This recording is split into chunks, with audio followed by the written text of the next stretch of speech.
Hey everyone, my name is Nolan and I'm going to be responding to the post by Annabelle stating that climate change is not a national security issue and presenting my argument for why it is. The first thing I want to touch on is that much of Anna's argument is built off of data being uncertain, inaccurate, unreliable, not 100% fact or law, among other descriptors that she chose to use.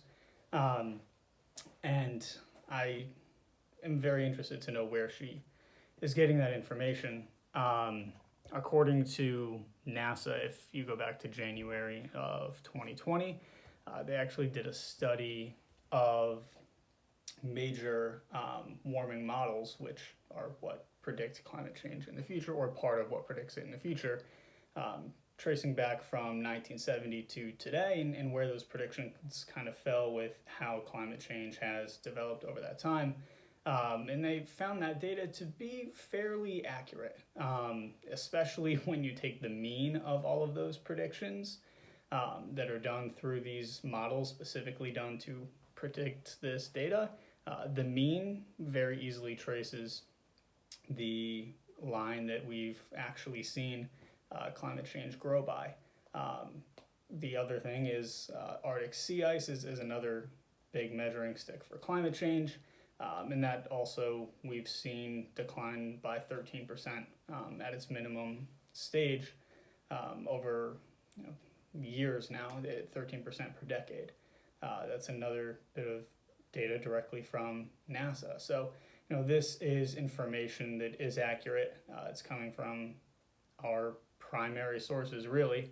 Um, and she really refers to peer review as a reason why this information is inaccurate and a lack of peer-reviewed information specifically. There is definitely peer-reviewed information that denies climate change.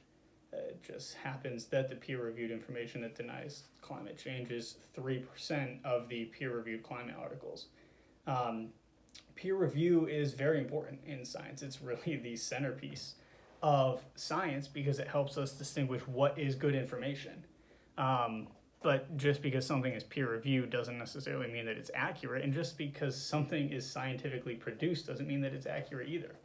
Science is always learning, it's always changing, and that's why it's science.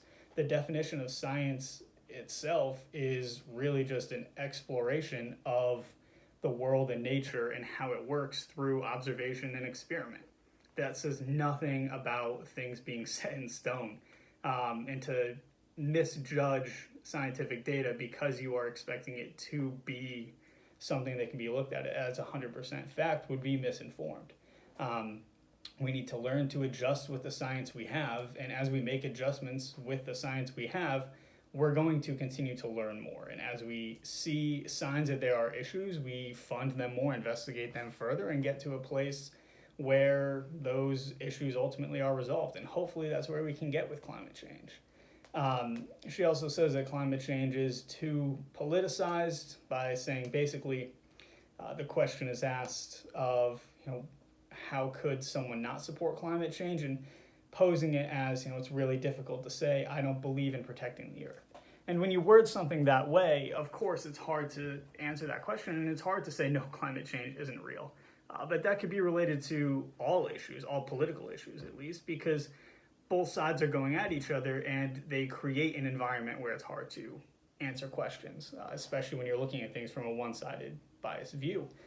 Take abortion, for example. It's really, really hard to say you are pro-choice when the question is, don't you believe in saving babies' lives? Well, yes, I do. I still believe that women deserve health care. Or social programs that we have in our country, welfare, etc. It's really, really hard to say, no, I don't want to fund social programs because I don't believe in helping poor people. These are just two examples of how, when you pose questions that way, it's politically, of course, impossible to answer them. But that's called bias, and we don't base things off of the difficulty of answering them in a political setting. We base them off of the accuracy of our current scientific data and what we can do with it. That really leads to issues with things like Anna stated that, the oil spill currently in California probably doesn't help. That is just an example of a situation where an oil spill, which are relatively common events, especially leakage, maybe not large spills, but oil leakage, and that can cause marine life harm, plants, animals, and that can lead to resource loss. We're talking about food, things of that nature. And that is really the driving force behind why climate change is a national security issue, to really bring it back to that part of the conversation. This is all coming from places like Yale, Harvard, Oceana, the Department of Defense, the Wilson Center, so reputable sources.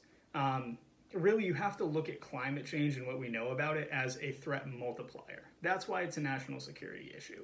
Unstable nations are losing resources like water, and then there's a migration of people because of that lost resource. And that's relatively undeniable, frankly. This creates an issue for our military and other militaries because they're spread thin onto unstable nations, trying to basically protect their responsibilities that are going to be increasing. Resource loss and migration can also lead to things like, increased immigration to the U.S., which can be a threat to our infrastructure here as we try to figure out how to handle that load of refugees and people trying to move to our country, as well as dealing with climate change impacts ourselves. And then back in those countries that have become unstable because of storm damage or resource loss, when there's a migration of people and resource loss, it can really take, that unstable nation can become a place where extremism can really thrive, which can lead to situations like growing terrorist networks, which is, of course, a very, very significant national security threat. Society is really fragile. There's a lot of fault lines in society. You look at religion, you look at politics, you look at economics. And whenever you have something that can sway that fault line and potentially break it, it's very, very dangerous. And resource loss and climate change is something that can pose that threat to societies. Basically, the data says that climate change is real. The impacts are real and the national security risk is real. Even if you believe that the data is exaggerated or can't be relied upon, it's really, really naive and irresponsible to not prepare in case it is. Maybe I'm not here for it. Maybe you, Anna, are not here for it. But if that data is accurate and we don't do anything, that's our fault. And I personally don't want my sons to grow up in that potential future if the data is accurate. So if there's no data that you feel is satisfying to saying, yes, climate change is an issue, then there's definitely no data that you can look at and say definitely no, climate change is not an issue. So if it comes down to simply, oh, I feel this way, it's irresponsible to not plan and protect the future, especially when that future is the one that we're handing off to our kids. So that's why national security is actually being threatened by climate change. Thank you.